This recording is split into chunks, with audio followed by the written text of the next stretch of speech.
Hello friends, myself CA Nishant Maheshwari, practicing chartered accountant as well as blog writer for fellow investor. आज के जो video है उसमें कुछ मैक्रो अपडेट्स के बारे में बताना है कि ग्लोबली क्या मैक्रो अपडेट चल रहा है। एक्चुअली प्रॉब्लम कहाँ से चालू होती है, तभी यूएस का मार्केट बैक टू बैक 3% और मतलब 6% बढ़ा था।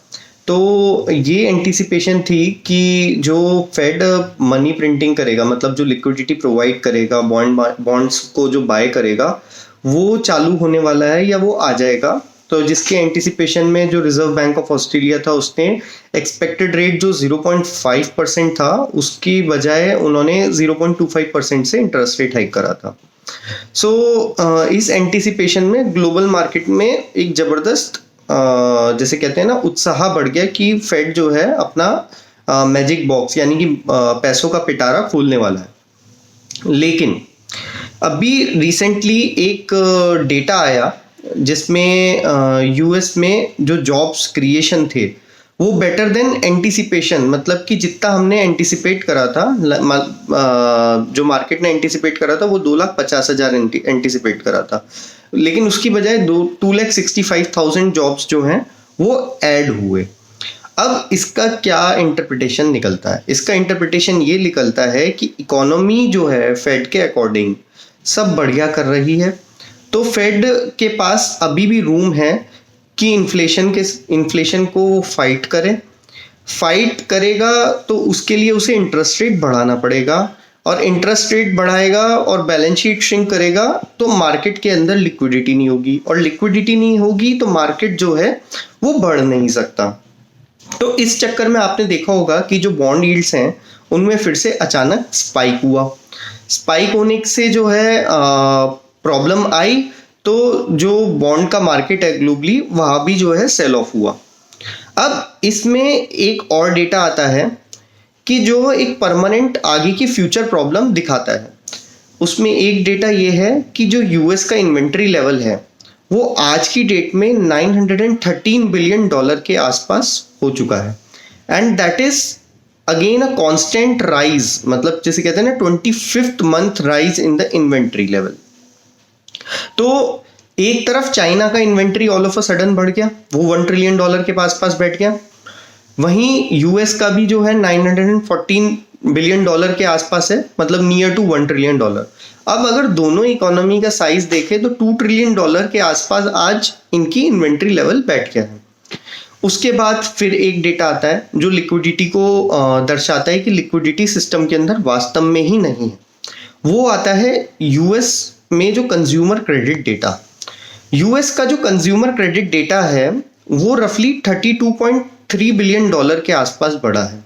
तो आज जो यूएस में कंज्यूमर क्रेडिट है उसका जो टोटल साइज हो गया है वो है करीबन $384 बिलियन, जो कि कुछ ही महीनों पहले $314 बिलियन के आसपास था। तो फ्रेंड्स, क्योंकि यूएस के अंदर जो चेक बांटे गए थे स्टिमुलस के वो बंद हो गए हैं, और लोन्स की रीपेमेंट का जो समय नज़दीक आया है उस चक्कर में उस लोन को रीपे करने के लिए दूसरा लोन लिया जा रहा है। अब उसके बाद एक जो एंटिसिपेशन ये थी कि फेड विल डू पाइवेट, इस चक्कर में साफ साफ दिख रहा है कि Fed will not do the pivot level. अब वो नहीं, मतलब अपना चेक्स को नहीं बांटेगा। उसके बाद अब मुझे जो समझाना है वो समझाना है आपका यूरोपियन बैंक्स के जो अपकमिंग सेंट्रल बैंक्स के जो क्राइसिस हैं। तो जो यूएस के बैंक्स 2008 से पहले एक कंसेप्ट को फॉलो करते थे, वो था मार्क टू मार्केट लॉसेस। ठीक है, मार्क टू मार्केट लॉसेस होता क्या है बेसिकली, जैसे मैंने एक इन्वेस्टमेंट करा $100 का, ठीक है, वो भी बॉन्ड्स के अंदर। अब उस बॉन्ड का रेट हो गया करीबन $102 का अगले हफ्ते या फिर मतलब क्वार्टर एंड में। तो हम लोग ये करते थे कि जो $2 का था, क्योंकि मेरी बुक्स में अभी वो अनरियलाइज्ड गेन है तो उसको मैं मार्क टू मार्केट गेन दिखा देता था। उसी के अपोजिट यदि वो सेम बॉन्ड $100 का है और वो $96 पे आ जाता है, तो $4 का हमें मार्क टू मार्केट लॉसेस दिखाऊंगा। जब 2008 का फाइनेंशियल क्राइसिस आया तो यूएस के जो बैंक्स थे उन लोगों ने डिसाइड करा कि अब ये हम मार्क टू मार्केट लॉसेस को हम रिकॉग्नाइज नहीं करेंगे। उसी के विपरीत आज जो यूरोप का जो सेंट्रल बैंक है वो मार्क टू मार्केट लॉसेस अभी भी फॉलो करता है। तो उसमें चाहे पेंशन फंड्स हो चाहे बैंक्स हो, ये लोग मार्क टू मार्केट लॉसेस को फॉलो करते हैं। तो यूरोप के अंदर क्या हुआ है कि जो पेंशन फंड्स का साइज है वो रफली जो टोटल एसेट लेवल है वो है $3300 बिलियन का। अब वो $3300 बिलियन का साइज में देखा जाए तो डेट मार्केट का जो साइज है वो रफली $930 बिलियन से ऊपर का है, और इक्विटी मार्केट का जब साइज देखेंगे तो वो करीबन 1587 बिलियन का है। तो जो बॉन्ड्स में अभी बिकवाली हुई है यूरोप के अंदर बहुत बड़े लेवल पर, तो उसको देखा जाए तो मिनिमम 20% का मार्क टू मार्केट लॉसेस हुआ है।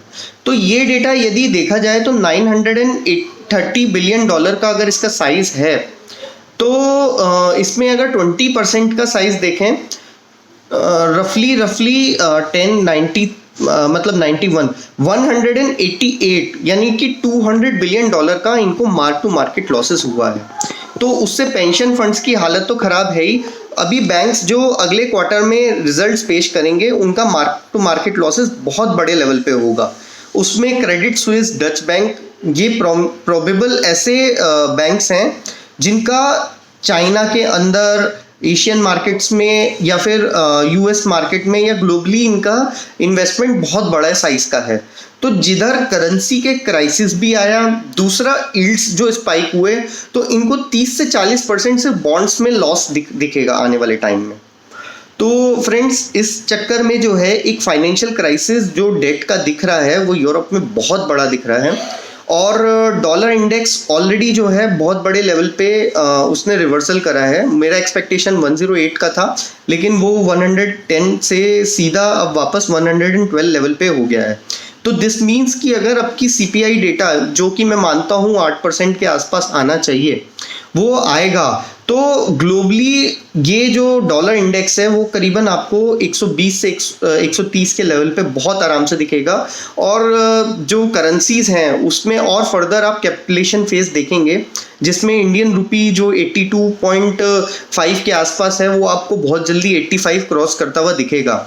और ये चीज़ भूल जाइए कि रुपी अगर मतलब बढ़ रहा है तो इंडिया का स्टॉक मार्केट नहीं गिरेगा, ऐसा कभी नहीं हुआ। आपकी एक तरफ फॉरेक्स के जो रिजर्व्स हैं वो बहुत बड़े लेवल पे नीचे आ चुके हैं, वो 2 साल से और ज़्यादा नीचे आए हैं, और ये हो सकता है कि 2011 के आसपास के लेवल पे पहुंच जाएं, क्योंकि इतना इंटरवेंशन के लिए फ्यूल चाहिए, जो कि आरबीआई पक्का गलती करेगा, और वो गलती जो है उस पर और भारी पड़ेगी, जिससे स्टॉक मार्केट लाइक नहीं करेगा।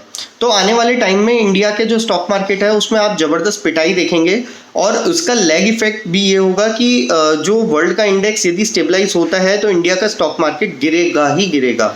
ये कोई नई बात नहीं है, ये पुराने तरीके से चलता आ रहा है। 2008 में भी सेम हुआ था, हवा बनाई जा रही थी। तो फ्रेंड्स, उन पंपर्स से बच के रहे जो इंडिया की एक ग्रोथ स्टोरी को एक डिफरेंट एंगल से दिखा रहे हैं कि इंडिया में कुछ नहीं प्रॉब्लम होगी। अगर आपको मेरा वीडियो पसंद आया हो तो do press like and subscribe button, और आपको मैक्रोस यदि सीखने हैं तो do join my paid group, so that हम इजीली आपको मतलब बताएंगे और डे टू डे बेसिस पे मैक्रोस शेयर करेंगे। Thank you.